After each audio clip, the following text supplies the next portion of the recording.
Well, good afternoon, everyone. Welcome back to the channel. So today I wanted to go over the YieldMax funds and the dividends that they're paying out this month again, and just go over how the ex-dividend date works, how the dividends actually come out of the fund, and how long it may take these funds to get back to a more reasonable value, at least close to where they were before.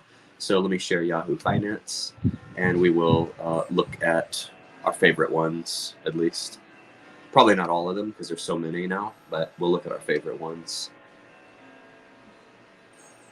So, of course, TSLY is at the top of the list.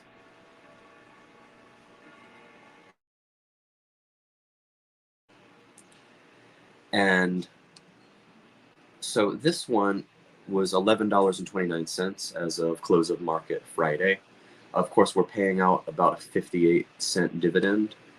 So if you look at the actual ex-dividend date, so November 8th, we were at 11.72, and then we dropped to $11 even on November 10th, Friday, intraday, and then we got back up to 11.29.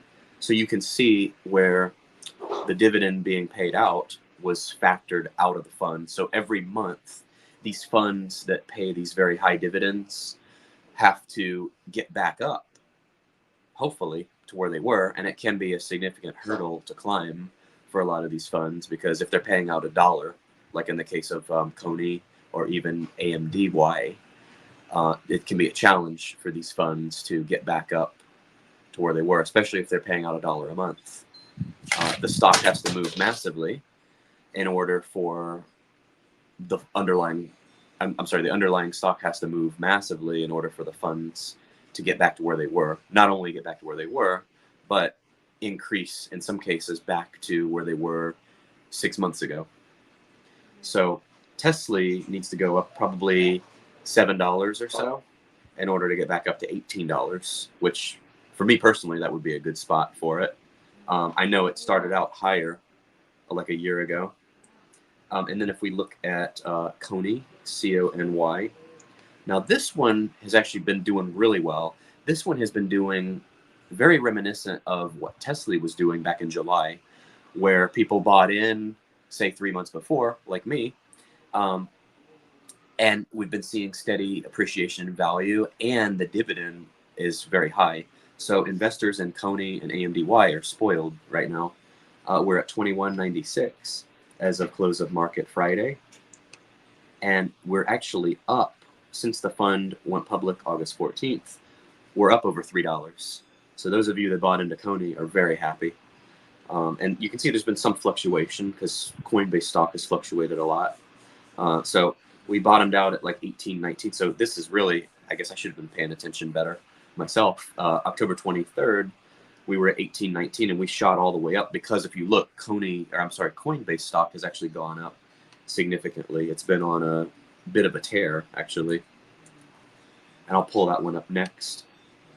But anyway, so this one is doing a good job of what we just said, where, it paid out like $1 dividend, but it's recovering because the stock is recovering very nicely.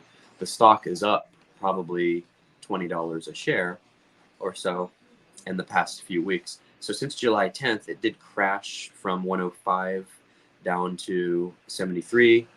And then it's fluctuated for the last 3 or 4 months. It hit a low of 70. So again, October 23rd seemed to be buying day. That was when everything seemed to bottom out within the most recent month. So 70, 78, and then it shot all the way up to 92.92, which is where it's at right now. So that's a $22 increase, which is why Coney is recovering. Not only recovering because it was never down, but why it's doing so well and paying a nice dividend. These, as we know, tend to not sustain, but it's obviously nice when things work out according to plan. But we know that Coinbase stock is not always going to go up. It would be nice to see if it went up as much as it did like in 2021. It would be nice to see how rich we could become off of a fund like Coney. So who knows? We should hold on to our seats, because in the next year or so, once the Fed starts cutting rates again, which hopefully happens sooner rather than later, when we turn to a bull market again, all these funds could start going up, and who knows, we could all be rich one day. That would, of course, be nice. Let's see. So I'm going to go to historical data here just to pull up the dividend again, just to stay on the same page. Of course, I could go to the YieldMax site and do it as well, but I would just rather do it here.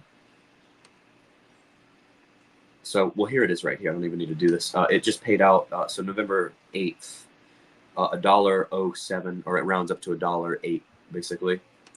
And then I want to look at AMDY, because this one is also kind of doing what TSLY used to do and what we would hope most of the funds would do. So AMDY is up to 2018. It's actually down in the after hours, but as we've learned, those of us that are seasoned YieldMax investors, we've learned to ignore the after hours. So 2018, which is a 2.85% increase, was where we were as of close of market Friday. And then, so again, October 23rd, this one bottomed out as well. This one's been public since September 18th. So it was 1896. And of course, I'm stubborn. I didn't buy because I look at TSLY being $11. I look at that as a better buy, given the still 50+% yield. But this one was 1845. So in hindsight, it looks like it would have been a good buy October 23rd. Went all the way up to 2064. And then, of course, it paid its first dividend this month.